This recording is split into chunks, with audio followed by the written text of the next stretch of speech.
If you've been online lately, you've probably seen a debate heating up. Everyone's arguing about the so-called 25,000 first-time home buyer grants and how we would have been much better off. And the idea that has been floating around 50-year mortgages. It's all over the headlines, the social feeds, and especially in the election chatter right now in November of 2025. And some people are calling it a lifeline. Others say it's a trap, but nobody's really talking about how these ideas fit the real American dream today, or what's actually a smart strategy for operators, entrepreneurs like yourself, or anyone trying to get ahead in the market. Let's go ahead and start with the basics here. The mortgage. Most people just think mortgage is a home loan, but if you trace the word, it literally comes from the old French and Latin mort, meaning death, and meaning pledge. So a mortgage is nothing more than a death pledge. And after World War II, that death pledge meant a 20-year grind, prices were low, and the game was you get a house, you work your job, you pay it off, and you retire free and clear. That was the American dream and the easiest and best way to build wealth at the time. Simple, steady, predictable. But then when we hit the 1970s, things started to shift. Home prices were climbing, wages weren't matching it, and people just couldn't afford these old school 20-year payments. So what did the banks and the politicians do?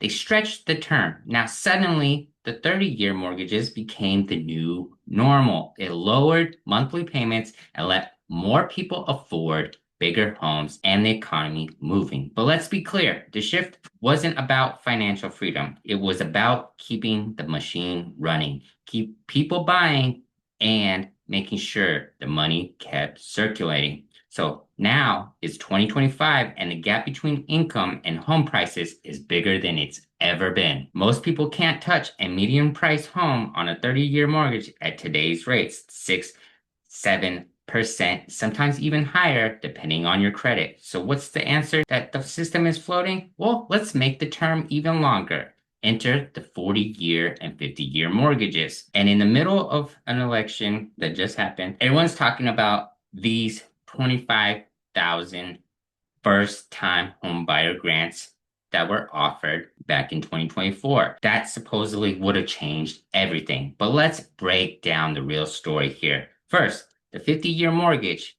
Most people online act like it's a sentence to be in debt forever, like you're locked into the house for the rest of your life. But here's the thing, the average American homeowner moves every 5 to 7 years.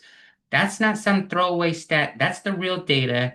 People change jobs, families grow, priorities shift, and new opportunities pop up. So nobody's really sitting in the same house for 30, 40, 50 years anymore. The 50-year mortgage isn't about chaining you to the property. It's about lowering the minimum required payment so more people can afford to buy even as prices and rates climb. Here's some real math for you though. Let's say you buy a $400,000 house at a 6.5%. On a 30-year fixed, your principal and interest is about $2,500 a month. Now, if you stretch that to a 50-year, now you're looking at about $2,200 a month. That's about $300 less each month. But here's the key. You're not forced to take 50 years to pay it off. Nobody's holding a gun to your head. So you can always pay extra and match the 30-year rate, or pay even faster when you have a good month, a bonus, or even a business win. Whatever. That flexibility is critical in a volatile market. If your income goes up, go ahead and accelerate that payoff. If things get tight and you want to redirect capital into your business or investments, ride the minimum payment for a bit, protect that liquidity. It's insurance against the unknown, not a sentence to pay forever. But let's be honest, if you only pay the minimum, the total interest is brutal. On that 400K loan, over 50 years, that's about 962,000 in interest. That's nearly $1 million in interest to the banks. That's the real cost of stretching it out. If you're just scraping by, that's the price you're going to pay for that flexibility. Now, there is the argument of, well, you could just invest the spread. And a lot of people online say if you take the 50-year, invest the 300 to 500 a month, you'll come out ahead. And that's possible. Let's be real. High yield savings account, maybe four. I think 4.5% is the highest I've seen, maybe even five. Your mortgage is probably at this going time averages 6 to 7%. So if you're just parking it in savings, you're losing that interest every month. The stock market, well, S&P 500 has historically done 8 to 10%, but with real risk, and most people don't stick with a plan. Real estate deals, private equity, reinvesting in your business can return more, but you need discipline, strategy, and a long-term view. But if you're thinking like a true operator, the spread isn't just for stocks. You could reinvest in your own business, hire, scale, market, upgrade tech, pay for skills, courses, mentorships that boost your earning power. Build a reserve so you're never forced to sell assets in the downturn economy. Seed capital for new deals or moves if you use that flexibility to multiply your cash flow or net worth. Then the lower payment becomes a weapon and not a crutch. But if you just use it to spend more, it's a trap. Now, let's go back to the 25,000 first time home buyer grant. Here's the truth. There's no 25K check waiting at your bank. It's a political talking point, something people use online. If my side had won, I'd be buying a house right now. Well, even if it did become law tomorrow, it would come with strict income limits, price caps, heavy paperwork, and a waiting list mile long. In most high cost markets, think LA, Miami, New York, Dallas, a 5% down payment on a 700,000 plus starter home is a 35K minimum. So even with your 25K, you're still not in a house.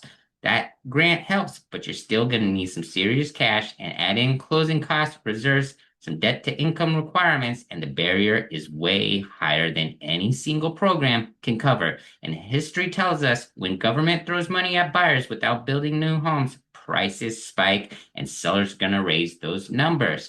And buyers just end up chasing a higher bar. So why are these ideas even being floated now? Well, the old American dream is broken for a lot of people. It used to be work your job, buy your house, pay it off, retire. But in 2025, people want flexibility, mobility to chase new opportunities, and the option to move for work or family. No desire to be locked into one place with all the risk, repairs, and taxes.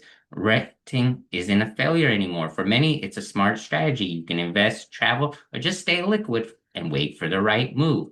And for those who do want to own, the game isn't about chasing a government grant or picking the longest mortgage possible. It's about building your strategy. And if you use a long-term mortgage, make sure you have a plan. Use the flexibility to invest, grow, and accelerate payoff when you can. If you rent, do it with intention. Use extra capital to build your credit, launch deals, or level up your. If you ever qualify for a grant, treat it as a boost, not a bailout. Don't let these headlines, politicians, or your TikTok experts tell you how to live and what should have been.